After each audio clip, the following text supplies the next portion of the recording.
For the record, apple pie is the best Thanksgiving pie. Welcome to another edition of Inside Coverage, the how and the why, any and everything you need to know not only about the National Football League as we head to Thanksgiving and to Week 13, but also about what NFL players do and don't like on their Thanksgiving table. Coming up, Tet McMillan. Maybe I'll ask him, or maybe I'll ask T-Mac, don't call him Tet, we'll call him Tetairoa, that's his real name, what he thinks of his teammate, Trayvon Merritt, getting suspended this afternoon for punching Juwan Jennings last night. It was, how would I describe that punch? You know what? Remember Charles Tillman, Frank Schwab, and Jori Epstein? Yeah. Remember the peanut punch? That's what that was last night. Where are we going with this? Yeah, that's what that was last night at the end of a resounding 49ers victory, 20-9 over the Carolina Panthers to wrap up Week 12. Hello, friends. Happy Thanksgiving early to you and yours. Good to have you back, Jori. We had Frank yesterday. Well, thank you for brightening up our day. You know, happy to be here. Happy to be with you guys. I'm coming from Dallas, where it is quite bright and sunny. So Dallas is brightening my day as I brighten y'all's. Okay, well, it's like 60 degrees here in Los Angeles after a scary 48-degree morning. So I'm happy for the sunshine. Frank, what's it like in Denver? It's beautiful. We have not even gotten snow yet. It is in the 40s, I think. You haven't gone soft, Andrew, have you? Are you one of those LA guys who's like, oh my God, it's 50 degrees. I got to freak out. No. When I say that like it's 48 and the people are frightened, I'm just talking about my neighbors here. Talking about them, not you. Okay, gotcha. Yes. No, we're I'd good. be worried about you. I got up in Vegas on Sunday morning and I worked out in 48 degrees. I was okay. I wasn't going to go to the cushy gym at the hotel. I went outside. You can let that crisp air fill your lungs. It might be snowing Saturday evening in Cleveland before the Browns and the 49ers head to head on Sunday, in which it might be now rain, but no, I can handle it. We're tough. Yeah. All right. You guys want to do Monday Night Football first? Do we have to? Let's do it. Okay, no, we're going to do it. Because here's the setup for that game. This was Carolina's chance. This was the Panthers' chance on a big stage to not only jump into first, take over first in the NFC West, but in their first Monday night appearance in over 2 years. The last time they were on Monday night, it was Bryce Young's Week 2 as a rookie. They had a chance to jump in and say, ta-da, look at us. We're a playoff team. We're a team that had an historically bad defense a year ago, but we figured it out. We're running the football. We have Tetairoa McMillan, who joins Inside Coverage later. That would have been on the billboard. And we are here. We are beating up the banged-up 49ers. And instead, they didn't. In a game that was back and forth with pick after pick, and Brock Purdy threw 3 of them in the first half, not all 3, but you know what I'm saying? Like, actually, they were all 3 in the first half. The Panthers kind of wilted, and they fall 20-9. My big takeaway from this is not only is Carolina not necessarily ready for primetime, but they do get the Bucs twice in the last month. They could still very much win what is clearly the worst of the 8 divisions in the NFL. It's that Christian McCaffrey needs to be in the MVP conversation. But Jori, I'm kind of concerned about how much he is being used. He had 31 touches last night. He's at 298. He's on pace for 422 touches, which would be the 21st highest total of all time. It would be the most since, speaking of Dallas, DeMarco Murray had 449 in 2014 when he won the rushing title. And it would only be the 3rd time in the last decade that a player went over 400 touches. For a guy that's had injury concerns, Kyle Shanahan sure isn't concerned. He's running him into the ground. Right, and I think we saw Philadelphia have success doing this with Saquon Barkley last year, the same way Christian McCaffrey is leading the league right now in touches and yards from scrimmage. Saquon did that last year, and we'll get to him more later in the show. But I think my question would be, are you concerned about this year for Christian McCaffrey, or are you concerned about the impact for next year? Because I think whether or not there's an impact this year, it does impact guys down the road. Now, you also have had so many injuries on both sides of the ball for the San Francisco 49ers that do you have the luxury to be like, hey, Christian, we're going to rest you? I don't know. There's a lot of guys who aren't able to play at all right now. I do have to wonder about, I have had this thought that maybe the 49ers don't plan to have McCaffrey back next year. Because why else would you use him like this? This is crazy. Like, this is Kyle Shanahan saying, get the gas tank down to E. Like, they do have a competent backup. Brian Robinson Jr. is out of nobody. Like, they could give him actually more looked really good the last month when they've thrown him in there. And yes, some of this was born out of, we got nobody else, Christian. Like, George Kittle's out, Juwan Jennings is out, Ricky Pearsall's out. You got to carry the load.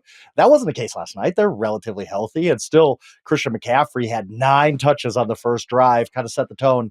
I don't know that you use a 29-year-old running back like this if you plan to have anything left with him in his 30-year-old season. So, but that's a topic for another day.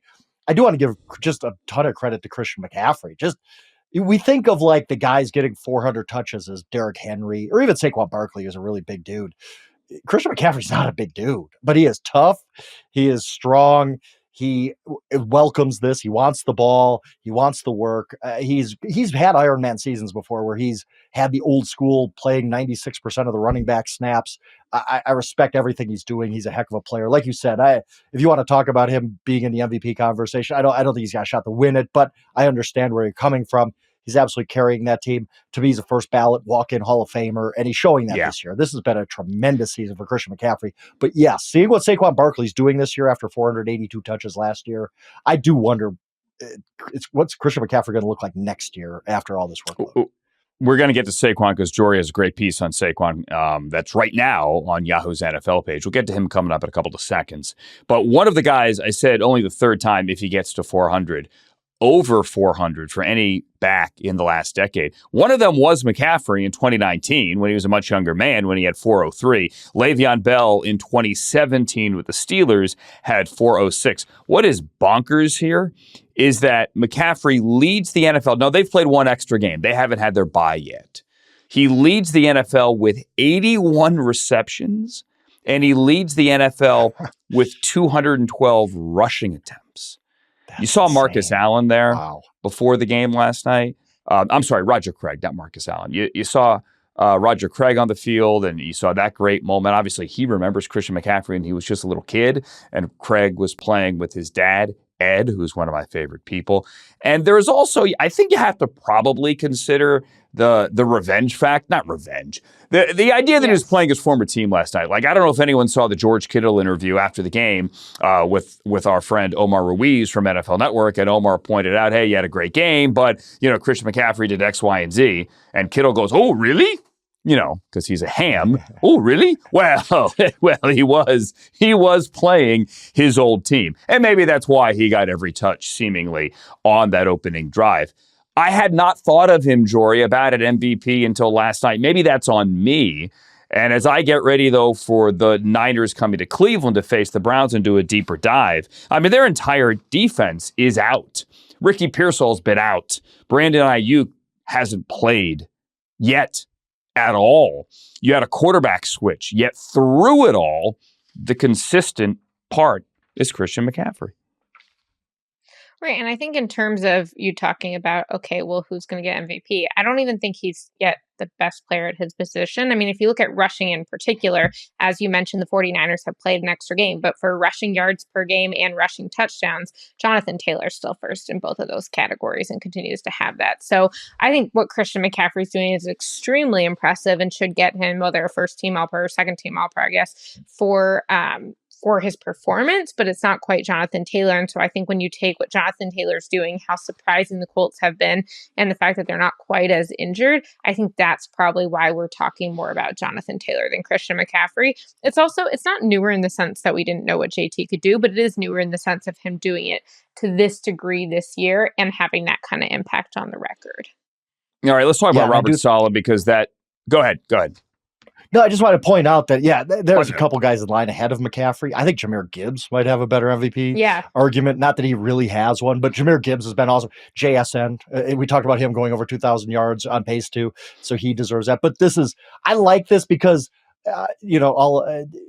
I like football history. I spend a lot of my time when I'm writing for Yahoo Sports, have old games on YouTube. And I remember one in specific, I was binging the 85 Bears season, the full broadcast. And Walter Payton came out for like 2 plays, and the announcers were like apoplectic. They're like, oh my God, what's wrong with Walter? We're going to have get the sideline reporter down to see what's wrong. We don't see that anymore. It's committees and load management and timeshares. And even these guys are getting 60% of the running back carries. So I think it's awesome to see Christian McCaffrey being like, no, give me the ball as much as you want. I can handle it. I just have so much respect for Christian McCaffrey just as a player overall. He's been so much fun to watch in his career. I believe truly one of the top 15 running backs of all time. I think he's in that conversation. Oh, wow. I mean, not many guys have brought the overall skill set to the game that he has brought, including durability.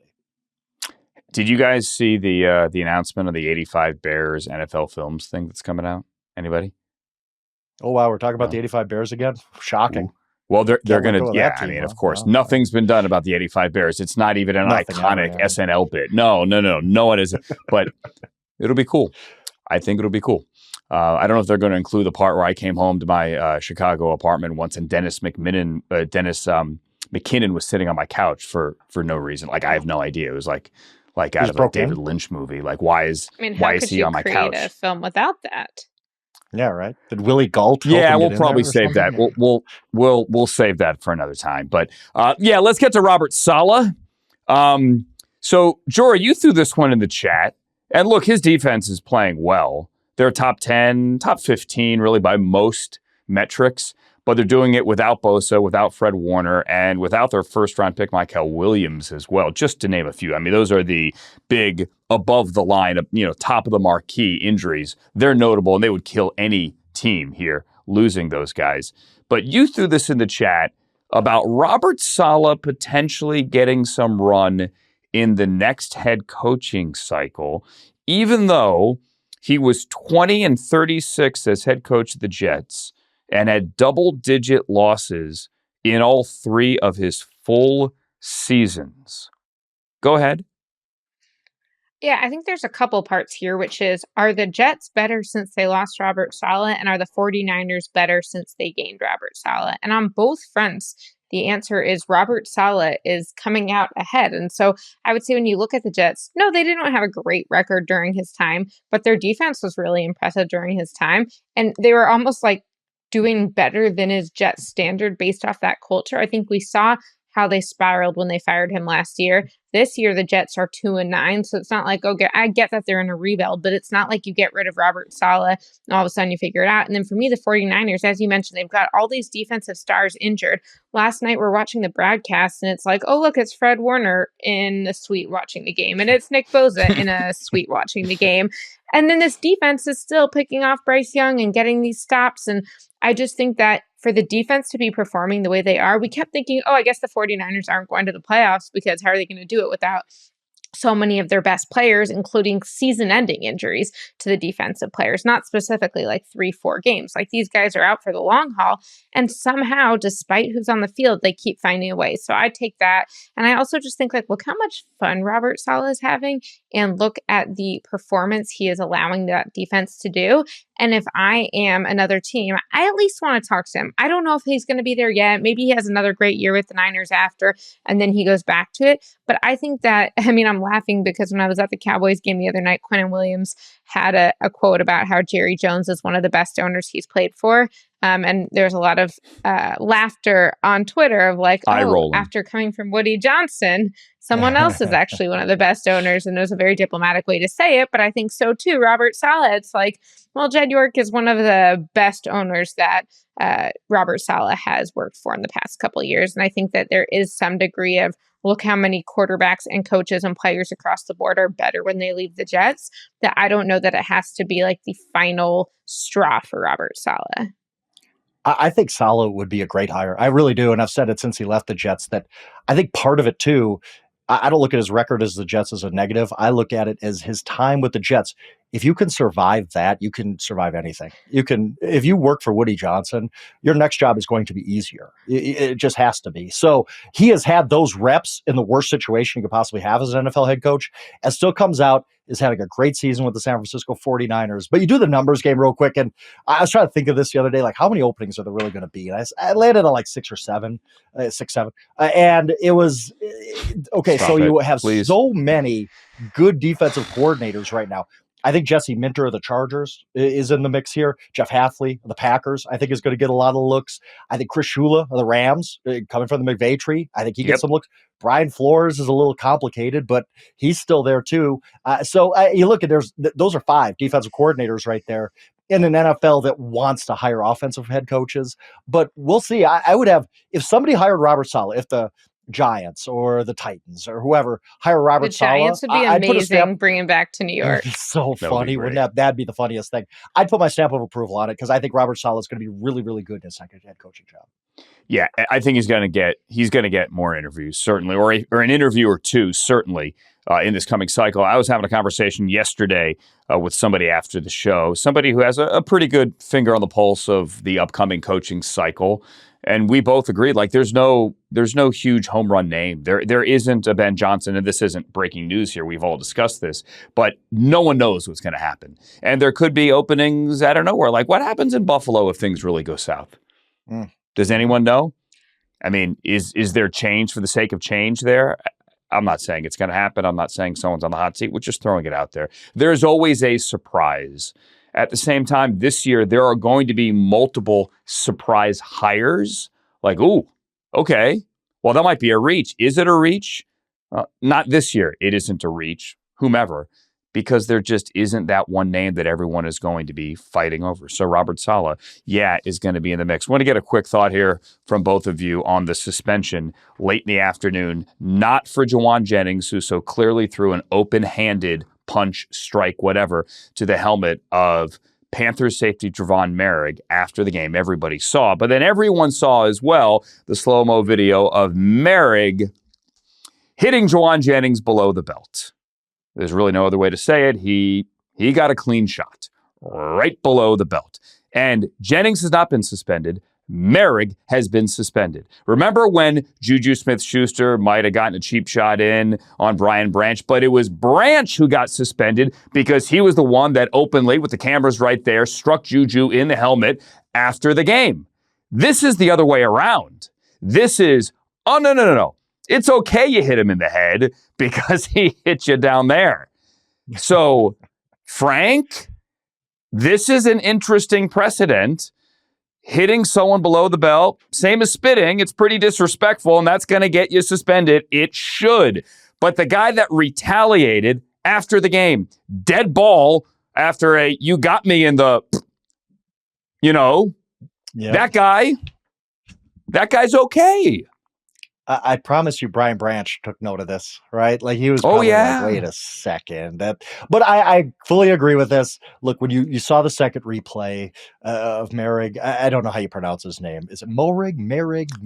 Whatever. Trevon. We'll go with Trevon. When you saw the replay, you're like, oh yeah, that's just, there's no place in the game for that. The NFL is trying to push, sportsmanship and all that kind of stuff, and no taunting. Well, that's not a good look for the league, and they got the right guy here. And I actually, but Jennings shouldn't be suspended. I don't because know. on the playground as kids, sometimes we would say, hey, free shot. You get a free shot. So Jennings gets a free shot.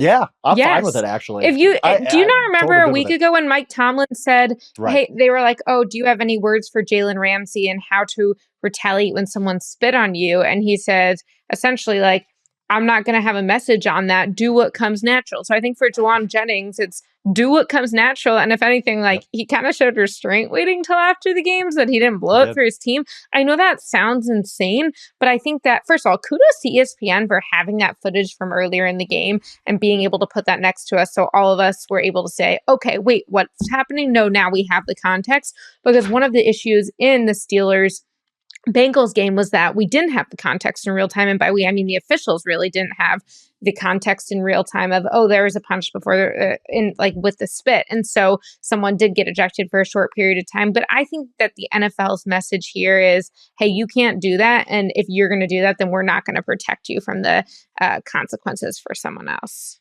And by the way, just like I gave props to Tomlin for what his reaction, I'll give props to Kyle Shanahan too. Shanahan came out after the game and basically said, somebody asked him, you mad at Jennings for getting in a fight? And he's like, no, did you see he got a cheap shot below the belt? Like, whatever you want to do. And I think that, hey, look, you can't just let guys spit on you or punch you under the below the belt and nothing happens. So I'm fine with Juwan Jennings not getting anything here. Like, he was provoked and he retaliated, and I really have no issue with him getting no punishment whatsoever.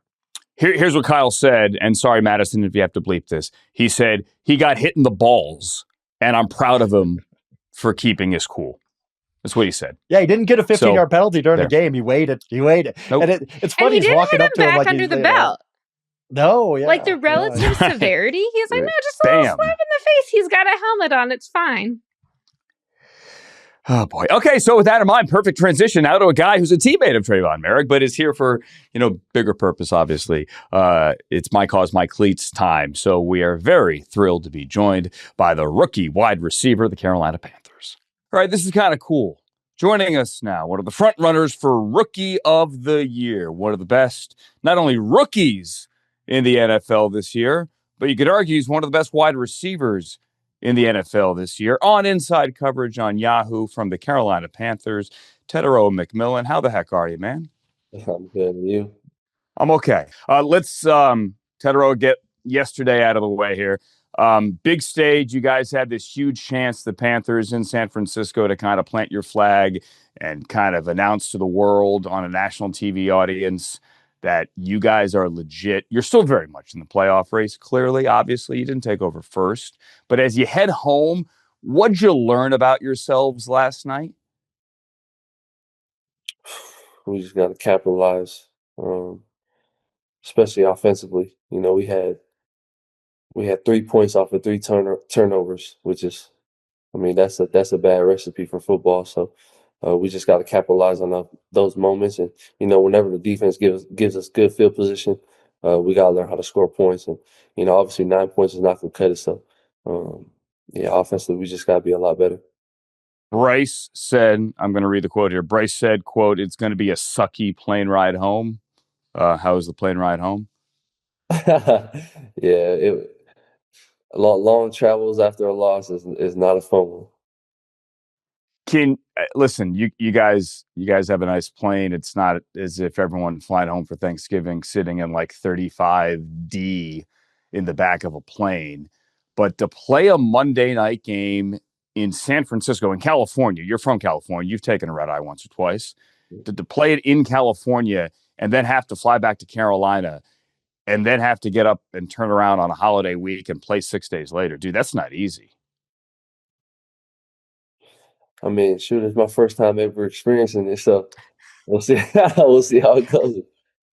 But at the same time, you get your hometown Rams coming to town. Were you one of those Orange County Rams fans as a kid? Did you care? No, I wasn't.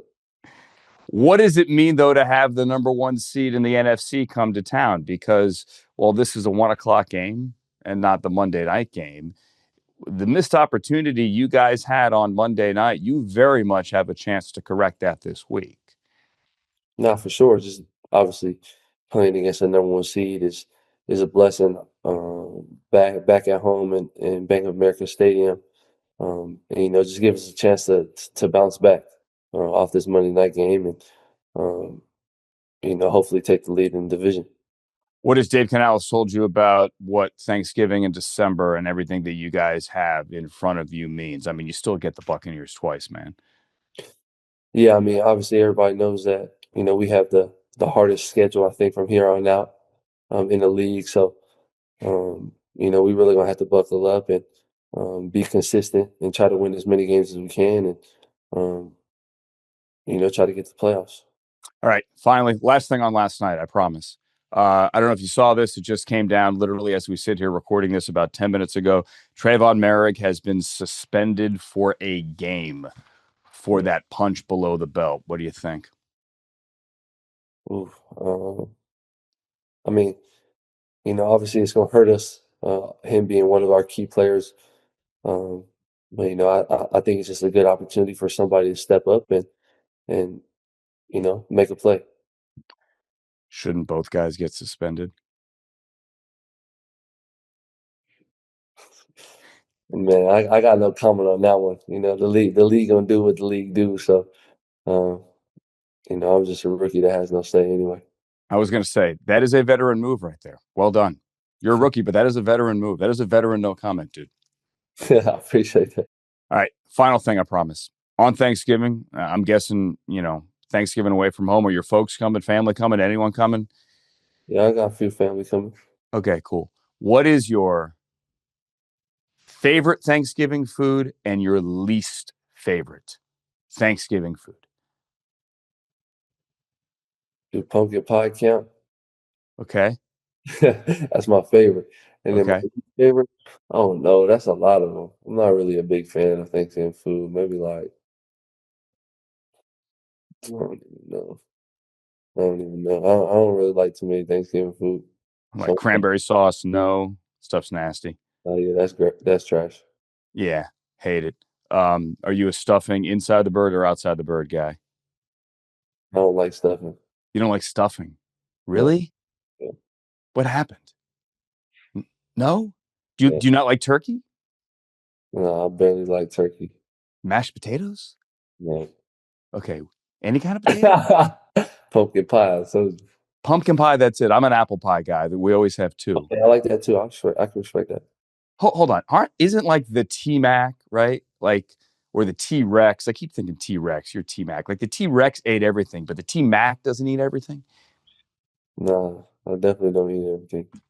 Okay. Well, happy Thanksgiving regardless, man. Good work with your My Cause, My Cleats and everything you're doing with Sharpie. And congratulations on a great start to your first season. And not only you, but the Panthers as well. And good luck the rest of the way. I appreciate you, Andrew. Take care. Thanks, man. All right, thanks to Tetairoa McMillan. Don't call him Tet. Tetairoa McMillan, the rookie wide receiver of the Carolina Panthers. They get a big one this week against, for my money, the number one team of the NFL, the Los Angeles Rams, who are now the number one seed in the NFC, ahead, Jori and Frank, of the Philadelphia Eagles, who have a mildly significant game on Black Friday on Prime Video on Amazon against the Chicago Bears. All right, let's talk about the Eagles, however. They're coming off a loss. We know that. Jori, you're writing about it right now on Yahoo's NFL page. Great stuff. And you're trying to answer the question, and these are your words here. Is this a matter of Barkley's opportunities or his production? Talking about Saquon, who had 2,000 yards last year, and obviously the entire Eagles offense has taken a step backwards, and they're under the spotlight, under the microscope. A.J. Brown, I thought this was different or interesting. He said, teams have been playing us different this year. We know that, and we expected that. But with that in mind, when it comes to Saquon, let's try to answer the question that you posed. Is it opportunities or is it production?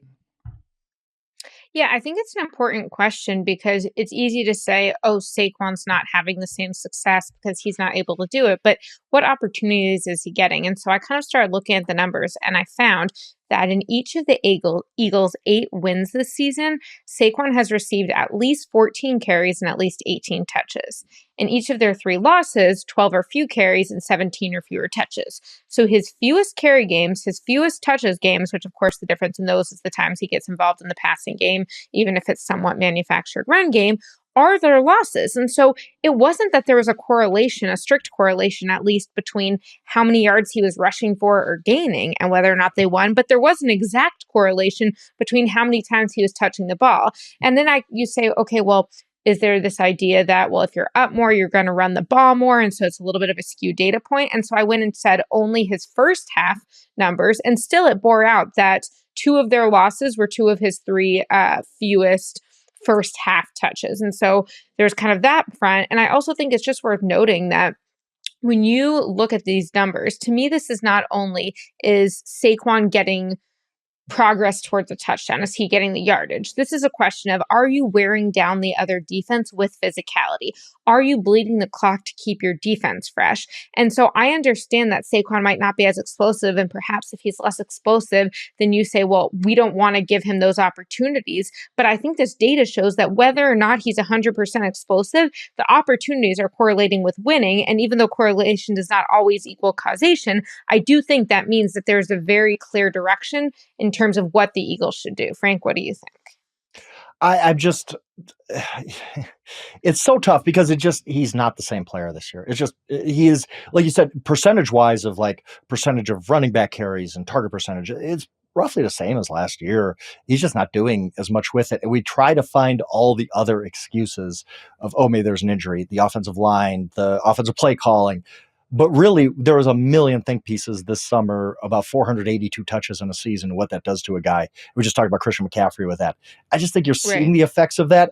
I'll spin it back on you, Jori, because I want to ask you if you think that's legit. And B, I've always wrestled with this of how much responsibility does a coaching staff have to not give a guy 482 touches in a year? Is there any? Is it just, hey, we're paying you. If we want to give you the ball 500 times, we're going to give you the ball 500 times, because this does cut down guys' careers. Like, we've seen it over and over, especially at the running back position. Really no other position, but running back especially, where you overload a guy too much. His earning power later in his career, the length of his career, the effectiveness in his late 20s, early 30s really gets affected. So A, do you think it's the touches that have caught up to him? And B, did Eagles do anything wrong here? Like, does he justify the means with the Super Bowl last year? I do believe the touches are impacting Saquon's production, and I'm also not super convinced both of his knees are in tip-top shape. I'm not saying the Eagles are being I'm not saying they're hiding anything on the injury report or doing something unclear, but look, like, guys are dealing with nicks and bruises all the time. And if they're not going to impact your safety in playing the game, but they might impact your functionality, you can often slide under the radar. And I wouldn't be surprised if we're seeing that with Saquon. I don't have direct knowledge of that, but I do think based off his history and based off what we're seeing, it shouldn't be surprising. In terms of whether the Eagles should have responsibility on this, I think, first of all, players will tell you that teams are not going to protect them. The players have to protect themselves. If anything, Nick Sirianni did keep Saquon from playing in that last regular season game last year, despite the fact that he could have gone for the rushing record. He was over 2,000. Nick let him stay until then, but I think they did protect him a bit from himself. And if you told Saquon last year, hey, either you could potentially play 3 more years in the league or you could win a Super Bowl, hands down, I don't think he would have hesitated for a second, because after all of those years on the Giants, obviously every team wants to win a Super Bowl, but Saquon went through so much losing and he got to experience the other end of it. To me, though, I still think even if he's not 100%, the impact Saquon has on defenses in a sort of like not subconscious way, but the indirect impact to me is the reason they should keep running him, even if his direct impact is not as effective anymore. You know, there are so many layers here. And again, we always fall back. And it's my crutch, I admit. The both can be true. This isn't both can be true. This is like 10 things at once can be true. So first of all, the 482 that we're throwing out here, that includes the playoff run. The numbers I had were regular season numbers. And then obviously the Eagles rode Saquon all the way to that Lombardi trophy in New Orleans. So number one, he had nearly 500 touches. Number two, defenses spent an entire offseason, coaches and coordinators, an entire offseason in the lab, how to slow down these Eagles. Number three, the lack of creativity with play calling. A.J. Brown's complaining. The offense is run, pass, and pass is usually a slant or a go ball. Can A.J. or Devontae Smith beat their guy in a one-on-one? So other teams kind of know what's coming. Number four, there's been offensive line injuries, whether it's Landon Dickerson or now Lane Johnson. That takes a toll. Number five, yet Saquon may not be the same guy he was a year ago, because this sounds cold and callous, but running backs are kind of like cars. And that's how NFL teams and coaches view them. There are only so many miles on your car. And the more and more miles you rack up on your car, the less and less effective your car is. Same with tires. Hey, how many miles are on these tires? How much tread is left on these tires? And yeah, after 482, Saquon or any other running back, historically, Frank is absolutely right, is going to be a different player. Now, as for the financial part of it, the Eagles did kind of give him a thank you gift last year. They did bump his contract up too, and it is creative accounting to make it look like a $20 million a year contract, at least on the APY. So they thanked him, right? They said, hey, you got the trophy, you got the ring. We would like to give you a cash bonus. They did that. But when you combine all of these factors, oh, by the way, the Eagles have still only lost 3 games. Yeah, it's kind of different. Jori, by the way, your piece is great because you're looking at it from all angles here. And you spoke to Saquon. You have the A.J. Brown quote in there. You have Sirianni in there. There's no screaming headline. Like there's like some kind of malfeasance here or Saquon has taken a massive step backwards. There are so many factors at play here. Absolutely. And I think it's interesting also because while each of these data points that we could say, like they tell one story and there might be data points that tell a conflicting story, I even did look into offensive line rankings. And to me, I like ESPN's metrics, which include run block win rate, because I think PFF, while they are well-intended and they are somewhat reflective, they don't necessarily know all the assignments. And so ESPN has this run block win rate metric that really tells you how often the offensive linemen are winning their blocks. And last year, the Eagles won they won on run blocks 72% of the time, which was 10th, and this year it's 72% of the time, which is 11th. So I'm not saying game to game they're not having down games, and obviously with Lane Johnson out, we know that their record dropped significantly, not just on run blocking, but on winning games. But the data on that set shows that they're pretty much run blocking with the same degree of success. You know what's funny here? Hold on, Frank. Hold on. Let me throw this one thing in here. Frank, sorry to cut you off. Is that I saw the same data, and the data is the data, right? The numbers tell a story. Orlovsky this afternoon, and I love the guy. Orlovsky this afternoon goes, "This is an offensive line issue, guys. It's an offensive line issue." So ESPN's data says that, and then one of their guys, who we all respect, goes, offensive line. I thought the data would say something different. I went there going to be like, okay, look, the offensive line is doing this, not just Saquon. And to the offensive line's credit, I mean, guys like Saquon actually after the game was like, this is on me. I'm not into, they're trying to defend me more. It's the run blocking. I believe it starts with me. It ends with me. It's my fault. And then left tackle Jordan Mailata was like, it's not on him. It's on us. It's up front. I mean, everyone's taking accountability. Nick Sirianni says it's on him. He's not blaming Kevin Patullo, the offensive coordinator. But the reality is like, I think they just give him the ball 5 more times a game and see what happens. And by the way, if you want a good time to start, the Bears, who you're playing on Friday, are bottom 3, both in terms of rushing yards allowed per game and yards per carry allowed. So that's exactly what I was going to point out. That let's not close the door on Saquon quite yet, because starting with the Bears on Friday, they have a very friendly stretch of running defenses.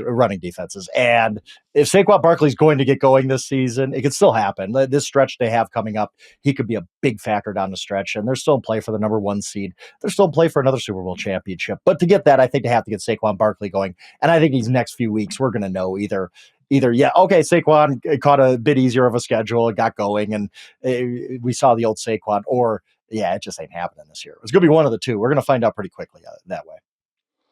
We are. We're also going to find out pretty quickly how the Cowboys are looking on a short week. Jori, you got 2 bylines here. By the way, Frank's got a great byline, too, about playoff projections. I forgot to tease that earlier. We'll get there. We're going to get to that coming up in a couple of minutes here. Frank, with his guaranteed, it's Thanksgiving. We're thankful and grateful for Frank's playoff projections.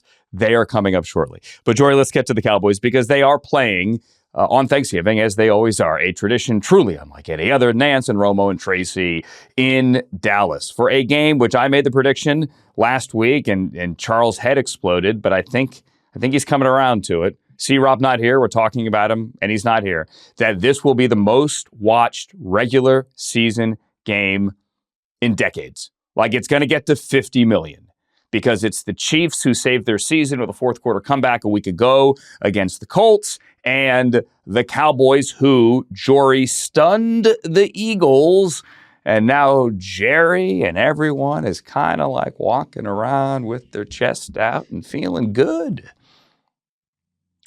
Yeah, it's funny. I didn't really get quite that impression when I was at the game on Sunday, but I do think that this is a Cowboys team that statistically is not yet out of it. And I think their ability to beat the Eagles definitely gave them more confidence. Now, I think the reason you want to pump the brakes on that would be the Cowboys usually beat the Eagles at least once a year. I mean, Dak Prescott hasn't lost to a division opponent at home in years. He's 22-4 against, or 22-2, I believe it is, against division opponents at home. So he just understands the division really, really well, and he is able to win those games.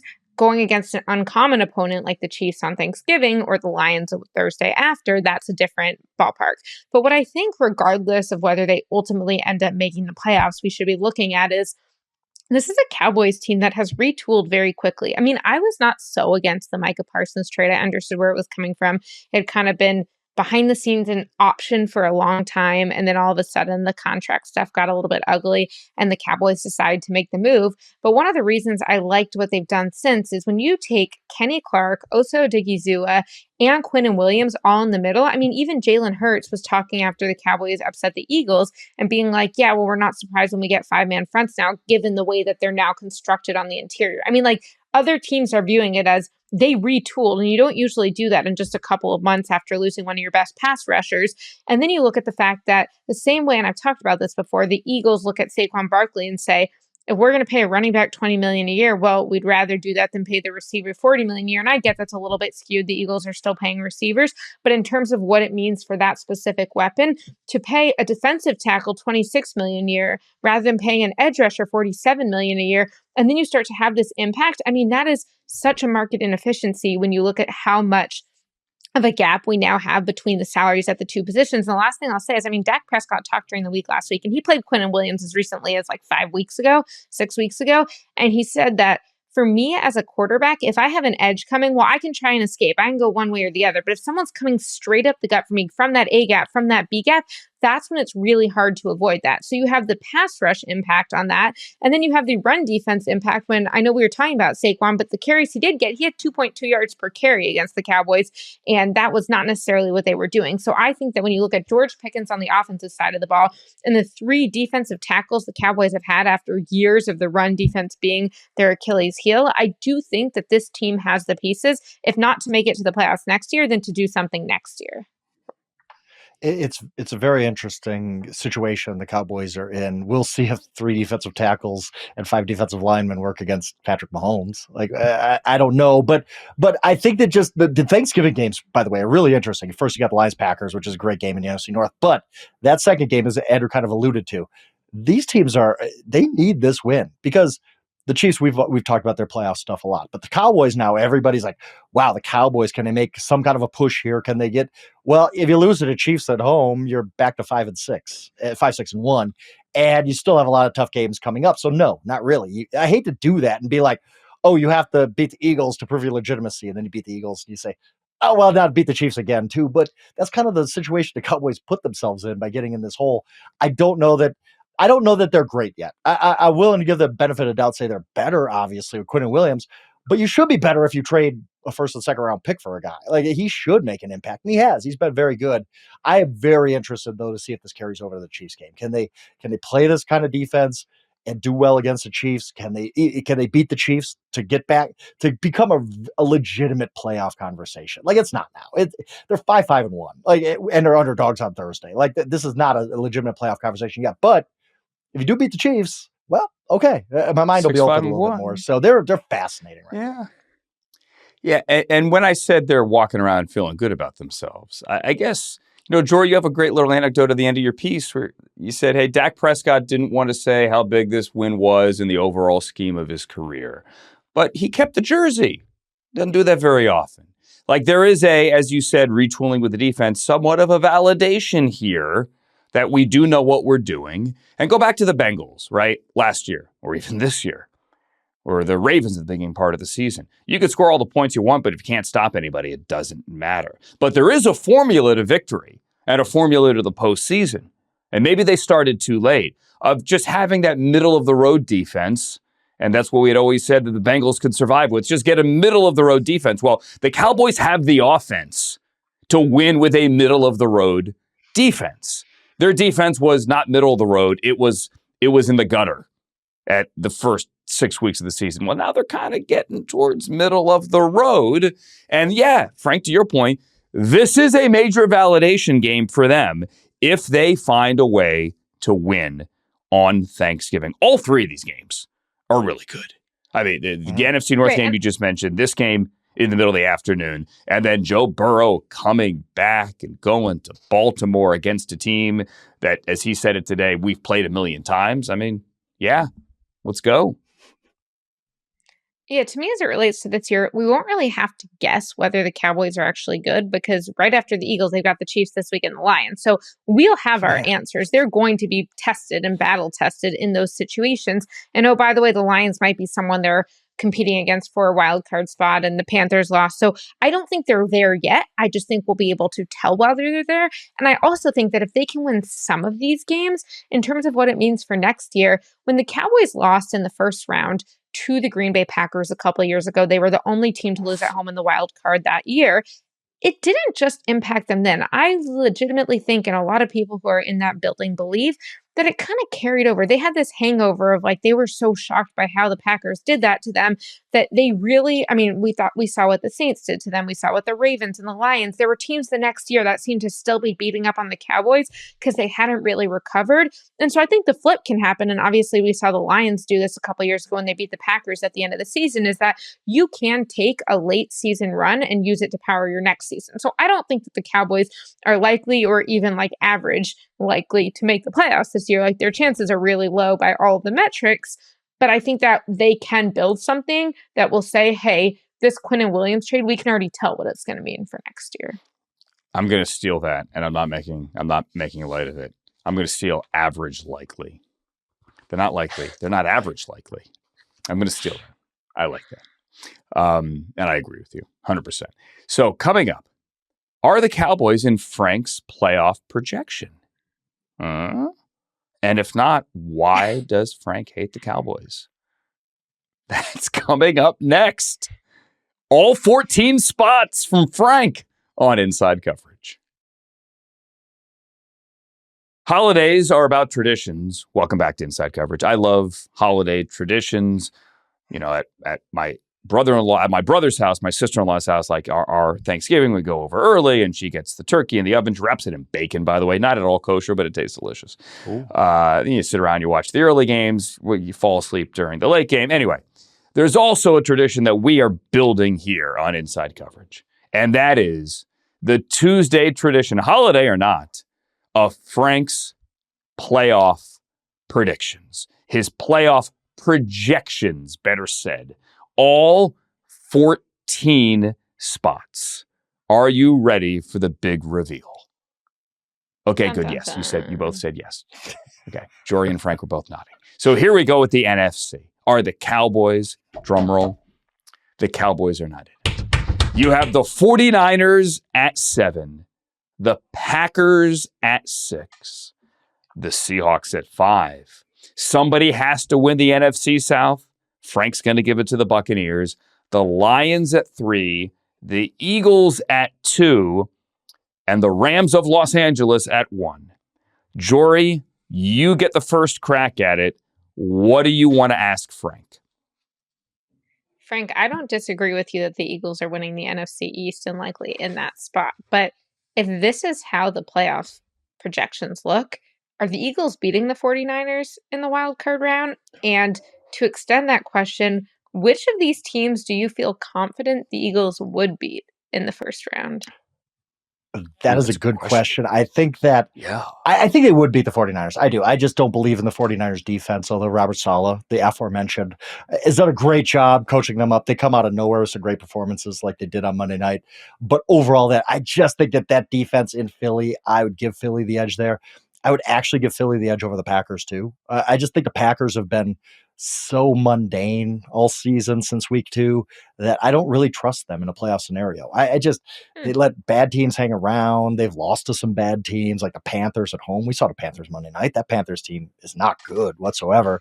So I think if this holds, if the Eagles do play a wild card weekend, I do think that their most likely opponent, whoever it would be, they're going to beat them. I think that they're not a one and done football team in my mind, barring major injuries to Jalen Hurts or AJ Brown or whatever. I think the Eagles are clearly going to win the division, and I think they're going to get out of the wild card round no matter who they're not going to face the Seahawks or Rams. So I think they're fine.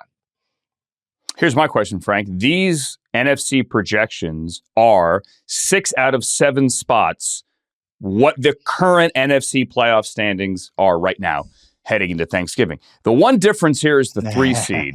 The Chicago Bears currently have the 3 seed. Will you change? First of all, you hate the Bears. Second of all, they're a touchdown dog on Black Friday. If they beat the Eagles, do you still next week keep them out of your playoff projections? I don't think I would. I think that I've baked in the fact that I think the Bears might go 1-5 down the stretch. And so if they don't go 1-5 down the stretch, then yeah, we'd have to revisit that. But I think the Bears, who have not beaten a good team all season, are in for kind of a rude awakening when the schedule gets a little bit tougher, don't you? Like, there's some tough games coming up for the Bears starting on Friday. But yes, if they go into Philly and they beat the Eagles, if they even compete against the Eagles, like the last time we saw the Bears take out a really, really good football team, they gave up 52 points to the Lions. Like, they really have not played well against good teams. They lost to the Ravens when Tyler Huntley was. It was week 2. Like, I know they had such a soft schedule. They haven't played a good game since then. So they keep beating all these middling teams. Like, huzzah, that's great. But I know I'm not giving them the North. I think the Packers. I think the Bears are going to run the table other than their most difficult opponent, the Browns. The Browns, of course. The Browns are the one game I give the Bears. Like, and if the Browns beat the Bears, well, then we're just talking about maybe an 0-6 end for Chicago there. I'm just digging myself deeper. You wanted to bait me into talking bad about the Bears. Of course, I'm doing that's all the segment is. The Bears are still not on my playoff projection. They won't be. But yes, if miracles happen, if they pull the 1980 U.S. Olympic hockey team and beat the Eagles on Black Friday, I will give them the respect. Wait, whoa. If an 8-3 team wins this game, this is not Lake Placid, okay? No Mike Eruzione anywhere. Yeah. No, I just like that. But I like chiding Bears Frank fans. They're so on the nice record to me. Here.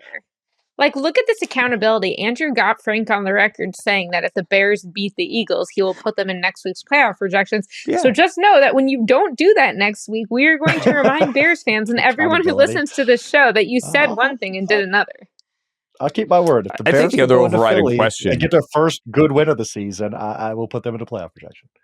I think the other overriding question here about the NFC is, let's say this holds, is anyone coming to LA to beat the Rams? The Rams firmly believe, and I've said this, I don't think it's a shocker, that if they had beaten the Eagles, if Stafford had gotten into the end zone in the snow in the divisional round, that they would have beaten the Commanders in the NFC Championship game at SoFi, and that they would have gone to New Orleans. And you saw what the Chiefs did against the Eagles' pass rush, their pass rush, the Rams just as good, that they would have done the same. But it didn't happen. So if this holds, will the best team, for my money right now in the NFL, be able to protect home field? There's one team, come Andrew. Playoff time. There's one team. There's a team. And 10 days ago, they lined up for a 61-yard field goal after the quarterback had thrown 4 interceptions to beat the Rams in LA. So I'm not discounting the Seattle Seahawks at all. If I could, the graphics people, if I had direct line to the graphics people, I would have just had my playoff projections read NFC West #1 seed, second place NFC West 5 seed. We've got a group chat for that, Frank. Yeah, I could actually do that. But I think the 2 best teams in the NFL play in the same division. And I think the Seattle Seahawks are fully live to beat the Rams, even in LA. I said the same thing on both my TikTok and my InstaFace, at Andrew Siciliano, by the way. Well, actually, the TikTok is .Siciliano. But I think the Seahawks and Rams are going to play 3 times. Yes, I'm a grown man on TikTok. Don't look at me funny. All right, let's get to the AFC. Do you do TikTok dances at all, Andrew? I do not do the TikTok dances. I promise you. My niece, who lives on TikTok, would kill me if I tried to do a TikTok dance. I would. I think that's what we should do. I'll hold accountability for the whole Bears. If they win, I'll put them in a playoff projection. We need to somehow, some way, get Andrew doing dances on TikTok. Me and Jori, we're going to figure this out before the next. I can't do a dance at a wedding. I'm not doing a dance on TikTok. All right, let's get the AFC up here. You couldn't. Enough. Now you can. Well, this is growth mindset. AFC, Frank has the Chiefs at 7. He has the Bills at 6. He has the Jaguars at 5, who would, if this holds, go to Baltimore to play on wildcard week. And the Ravens at 4, the Colts at 3, the Broncos at 2, and the Patriots at 1. As this currently stands, the entire left column is what the current standings are. So Frank has no changes there. On the right, it goes currently Chargers, Jaguars, Bills. So he has the Chargers out and the Chiefs as that extra team in. Jori, go ahead. Last year, we saw the Chiefs and the Bills enter the playoffs as the first and second seed in the AFC. They each went on to the AFC Championship. I think it's that experience in part that powers our belief in their ability to make it to the playoffs this year. But who do you think will survive in the playoffs longer, the Bills or the Chiefs? Ooh, I think the Chiefs easily. I at this point, I've lost all faith in the Bills, other than they have number 17 and he can perform miracles sometimes. That's my only faith in the Bills right now. That's it. Like I don't look at that team week to week and say this is a team that can win a playoff game. Other than, you know what, Josh Allen sometimes pops up and scores six touchdowns. Like that is who he is. He can carry a team. Other than that, I had trouble even putting them in the playoff field, honestly. I looked at it and said, I guess I have to put them in because it's the Bills. It's because it's Josh Allen, but I'm also knocking out the Chargers, who are really, really well coached. And honestly, other than their offensive line, probably a better team. I don't know what to do with the Bills right now. They are a 3-4 team since September, and it doesn't look good. Like if you watch them, nothing looks good about their operations. So I think the answer to the question, who do I have more faith in making a playoff run? It's easily the Chiefs. I no hesitation whatsoever. I still think the Chiefs are just as good as they were last year. I know that sounds foolish based on the records, like 6-5 versus 15-2, but it's just close games. That's all. Everything about the Chiefs is, I think, just as good. The quality of play, I don't think is that far off of what they were last year. So I still think there is a possibility that we see the Chiefs in a Super Bowl. And I'm not predicting it necessarily, but I'm not ruling it out either. Frank, So and this is a serious question. Go ahead. The Chiefs are not burnt ends, Frank is telling us? But not burnt Andrew ends. insists that they Regardless of what you may have heard. I have said that I regret that. I regret that. I love burnt ends. Nothing, I mean, Andrew. who doesn't? Nothing of my idiotic takes I regret. Well, no, I do regret it because I didn't necessarily mean it. It was just kind of performative. I did think what I meant to say was they're not going to win the division. And it turned into they're cooked because you had just used, I think, I'm not blaming you. I said, I think Frank or maybe Charles, somebody just used the word cooked to describe someone else. And so or maybe it was the show before and I said they were cooked and yeah, whatever. Q39, by the way, my favorite burn ends in Kansas City. In all seriousness, when Frank, you did this, had the Bills announced their Brandon Cook signing yet? The wide receiver waived by the Saints. Funny business on the contract, shockingly. And then the Bills signed him. Joking aside, does that change anything for you? Not at all. No, I still think Brandon Cooks is a reasonable NFL receiver, but sure. I don't. They need an alpha. They needed Keon Coleman to be a professional, and he just hasn't been. Like that's what they needed this year. But he wears great puffy coats. Really, really lacking. Great puffy coats. Gives a great sale on them. Amazing puffy coats. All right, another question here. You believe that despite their 2 injuries on the offensive line, and despite Drake May looking human, God forbid, looked like a second-year quarterback last week, but he won, you believe the Patriots will hold on to the number 1 seed in the American Football Conference? Very, very tough call. I'm glad you brought that up because I was very close to putting the Broncos at the number 1 seed. As I've talked about many times, I feel like I'm on the hill saying the Broncos are better than everybody realizes. The Broncos are a good football team. Yes, their offense is not great. You know what? The defense is. The head coach is. And I think the Broncos are a better team. But the Patriots schedule. That's what it is. The Patriots schedule, they caught a schedule that you're probably not going to see very often of the next 10 years in the NFL. And it doesn't mean the Patriots aren't a good football team. They are, but they've really caught breaks with the schedule. They'll continue to catch breaks with the schedule. It's just hard to find losses. It's hard to find losses with the Patriots. That's why I kind of defaulted to them being the number 1 seed, although I think are a very vulnerable number 1 seed. I think that you look at the other 6 teams in the AFC bracket and you kind of say, yeah, I could really honestly see any of these teams winning in Foxborough. Except maybe the Jaguars. I don't know about the Jaguars. Except maybe the Jaguars, who will tell you that they did win in Foxborough how many ever years ago and that really should have been an interception. But alas, it was not. Go ahead, Jori. Yeah. The whistle blew. Yeah, and I think it's interesting because I would agree with you that the Patriots' schedule, which includes the Giants, the Jets, and the Dolphins, is not bad.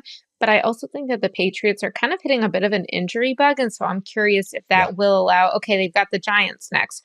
Well, if you've got an injury bug and this Giants team seems to be on the cusp of a win every week and taking the Lions to overtime and all of that, maybe this is the week that they actually break through. And oh, by the way, they have a different defensive coordinator. So Drake May can't base it necessarily quite as deeply on what the film was showing. And then, okay, the Bills are coming. We know they beat the Bills once, but are the Bills going to allow them to do it again? The Ravens, well, the Ravens aren't the team that they were when they were 1-5 and we were looking at the schedule. So I still think that they should be able to be 1 or 2, but it is interesting that I don't think it's as sure as it felt a couple weeks ago. I want to go on record right now. Really will affect things. Absolutely, and I kind of alluded to this yesterday. I want to go on record right now. I think Jameis Winston and I think those pass rushers against a banged-up O-line for the Giants make that game next Monday, wrapping up a long football weekend with games on Thursday and Friday, and then rivalry week on Saturday in college football, and then obviously the full Sunday schedule. I think the Giants make that interesting. Jameis is their best thrower of the football. He is their best catcher of the football. He is their best open field runner right now. Jameis Winston, one-man band. It's like first base Bugs Bunny, second base Bugs Bunny. That's Jameis with the Giants. He's going to play every position, and he makes that game interesting. Write it down. Jori's looking at me like Hope so, because goodness, the NFL loves putting the Giants on primetime, don't they? 2-10 Giants. Here you go. More primetime for you, please. Frank, I heard someone complaining about that today. And let me just say this. And this was a legitimate problem here. This is not me complaining about the schedule. Last year, late in the season, and you saw for the first time a TNF game flexed. The Browns and the Bengals, that got flexed out. And you put in the Chargers and the Broncos, right? I believe it was, yeah. Right. The NFL had trouble last year with all these standalone spots. The Black Friday games, the Saturday games in December on the network and on Peacock as well, and all this extra inventory. Finding enough good games down the stretch that were truly meaningful to make it worth all the money that these networks or streamers paid for these standalone spots. So, yes, sometimes you got to put the Giants and the Patriots in a Week 13 Monday night game and just hope it works. Because there is only so much inventory here late in the year. You cannot guarantee that all these extra standalone games that make all 32 owners a lot of money are going to be great games. Because CBS and Fox, by the way, want good games on their networks as well on Sunday afternoons. They pay a lot of money as well. So everybody goes, hey, take that game out at 1 o'clock and put it in primetime. No, CBS and Fox go, excuse me? No, We have Nance and Romo and Tracy already on the way to that game. Tom Brady is already on his PJ on the way to that game with his clone dog. And that dog don't want to turn around. Okay? That dog ain't having it. Yeah. I want to meet the clone dog. My only thing is with the scheduling like this, everybody in the world knew the Giants were going to stink this year. Everybody knew the Giants. This isn't one of those like, the wheels fell off the Dolphins, or this team got hurt, or that team got hurt. We knew in April when this game was scheduled. We're like, come on, the Giants again, really? The Giants are going to be terrible, and they are. There's no shock. The NFL should have known this. Come on. But joking aside, it is a real problem. That I had this conversation with a pretty senior member of the league office last year. It was a legitimate problem last year, and you do have to look at, well, do you expand the playoffs? Do you do this? Or do you, forget about the expanding the playoffs, do you make it so that division winners don't automatically get the bye? And I never thought that would change. I don't think it should change. I think winning your division, not a bye, or rather a home game, the opening weekend or divisional weekend, I think that should be the case. I don't want that to change. I think winning your division means something. But one of the ideas that you're throwing around to make these games late in the season more meaningful, to keep teams from benching all their starters, as Week 18 Andy Reid did a year ago, clearly, and putting Carson Wentz in Denver, is to say, hey, you got to play for something, right? We're not going to guarantee you a home game by winning your division. Anyway, conversation for later in the year. Let's do one more thing, however, before we go. Frank, you get to go first. I think about this a lot in the past few Thanksgivings. It was 8, 9, 10 years ago when the constant drumbeat among everybody was take the Thanksgiving game away from the Lions. They stink. They're not worth it anymore. And it was hard to argue, honestly. Like the Lions have been a bad franchise for so long. And yes, seeing them get pummeled by Peyton Manning or whoever, the first game of Thanksgiving was not fun. But I give credit to everybody involved, including NFL, for being patient with the Lions and the Lions themselves for turning things around. Last year, we got a really, really good Bears-Lions game on Thanksgiving. And this year, the best matchup on Thanksgiving is Packers-Lions. The Lions have turned themselves into one of the marquee NFL franchises. And I just want to take a moment to kind of tip my cap to the Lions for making it interesting on Thanksgiving, for turning their franchise around. There's so many poverty franchises in the league who decade after decade can't turn things around. The Lions finally did. They now are a worthwhile host on Thanksgiving. We can't imagine Thanksgiving without this Lions team. That's actually one of the really good games of Week 13. And also to the NFL for not giving into pressure and saying, no, we're not taking this game away from the Lions. It's been here since 1934. We all grew up with the Lions being on Thanksgiving. Kudos to everybody, especially the Lions, for turning this thing around, making themselves a viable Thanksgiving team that we all want to watch. Well, I'm with you. Neither Jori and I, however, Frank, remember 1934. Jori, your one more Maybe I do. I don't know. My one last thing is that as much as we were saying Joe Burrow should not return to play and that this was a risk he shouldn't take, I think the Bengals have a real chance to play spoilers for the playoffs for the Baltimore Ravens. The Steelers and the Ravens are pretty much going after this AFC North crown. The Steelers have already played the Bengals twice without Burrow, but now Burrow is playing the Ravens first this week and then again 2 weeks later.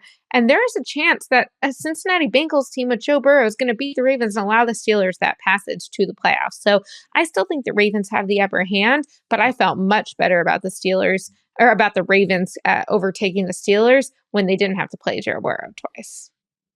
Interesting. Yeah, I agree. My one more thing has to do with Joe Burrow. He's back and he's on the podium today. And he said, yeah, he is going to play on Thursday in Baltimore. And he was asked, why are you so excited not to be back, but to play on Thanksgiving? Like, what does it mean to you, Joe Burrow, man who has won an AFC championship and gone to a Super Bowl, to play on Thanksgiving? He gave a great answer.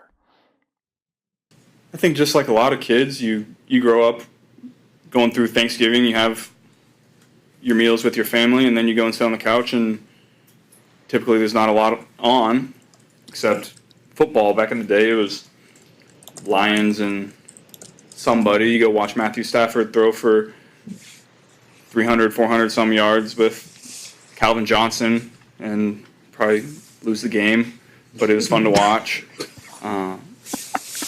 Those are memories that you have, and so I kind of always wanted to be the person out there. Such fond memories watching Matthew put up all these empty calorie yards because it was Thanksgiving and then lose. Sent that to a couple of members of the Rams organization today. And it was kind of like, hey, you ever want to come to this side of town? It worked for Matthew. So we're grateful for Joe Burrow being back. And we're grateful to each and every one of you for watching and listening to the show. And could we get Jori and Frank back on the screen? I know we're doing a show tomorrow, but I'm grateful to you guys and thankful for you guys as well. Same here. Frank, thanks for you and how you've elevated inside coverage this year, Andrew. Oh gosh, elevated. Oh please, no. But you're all very sweet. And Frank, thank you for letting us use you as the foil and give you grief sometimes, despite the fact you're putting in great work and doing the Lord's work, doing these playoff projections. Jori, 2 great pieces as well. Read them about both Saquon and the Cowboys right now on Yahoo Sports NFL page. And my name is Andrew. We're going to be back Wednesday for another show. We might even preview Thursday's games or preview Sunday's games. We'll do a preview show Wednesday. Why not? Then we'll fall asleep on the floor, a Thanksgiving tradition. For Jori and Frank, my name is Andrew. Thank you for listening to and watching Inside Coverage.